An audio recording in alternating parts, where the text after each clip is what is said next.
बलभद्र जी का ब्रज विहार तथा यमुनाकर्षण।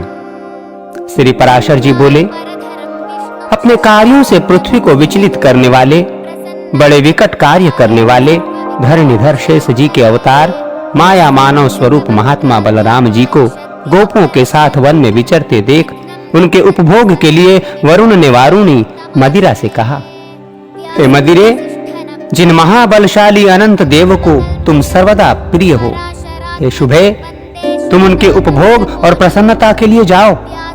वरुण की ऐसी आज्ञा होने पर वारुणी वृंदावन में उत्पन्न हुए कदम्ब वृक्ष के कोटर में रहने लगी। तब मनोहर मुख वाले बलदेव जी को वन में विचरते हुए मदिरा की अति उत्तम गंध सूंघने से उसे पीने की इच्छा हुई। मैत्रेयी, उसी समय कदम्ब से मध्य की धारा गिरती देख हलधारी बलराम जी बड़े प्रसन्न हुए तथा गाने बजाने में कुशल गोप और गोपियों के मधुर स्वर से गाते हुए उन्होंने उनके साथ प्रसन्नता पूर्वक मद्यपान किया। तदनंतर अत्यंत घाम के कारण स्वेद बिंदु रूप मोतियों से सुशोभित मदोन्मत्त बलराम जी ने विहल होकर कहा, यमुने आ, मैं स्नान करना चाहता हूँ। उनके वाक्यों को उन्मत्त का प्रलाप समझकर यमुना ने उस पर कुछ भी ध्यान न दिया और वो वहां न आई। इस पर हलधर ने क्रोधित होकर अपना हल उठाया और मद से विहल होकर यमुना को हल की नोक से पकड़कर खींचते हुए कहा, हरि पापिनी, तू नहीं आती थी?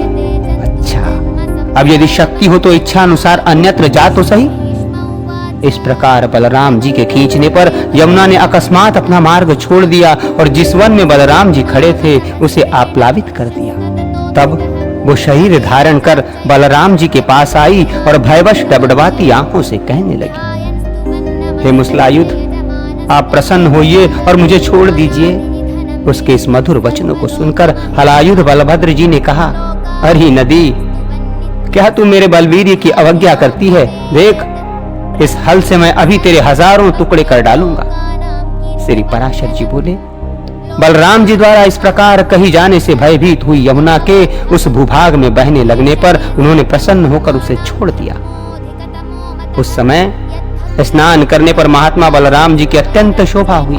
तब लक्ष्मी जी ने सशरीर प्रकट होकर उन्हें एक सुंदर कर्णफूल, एक कुंडल, एक वरुण की भेजी हुई कभी न कुमलाने वाली कमल पुष्पों की माला और 2 समुद्र के समान कांति वाले नील वर्ण वस्त्र दिए। उन कर्णफूल, सुंदर कुंडल, नीलांबर और पुष्प मालाओं को धारण कर श्री बलराम जी अतिशय कांत युक्त हो सुशोभित होने लगे।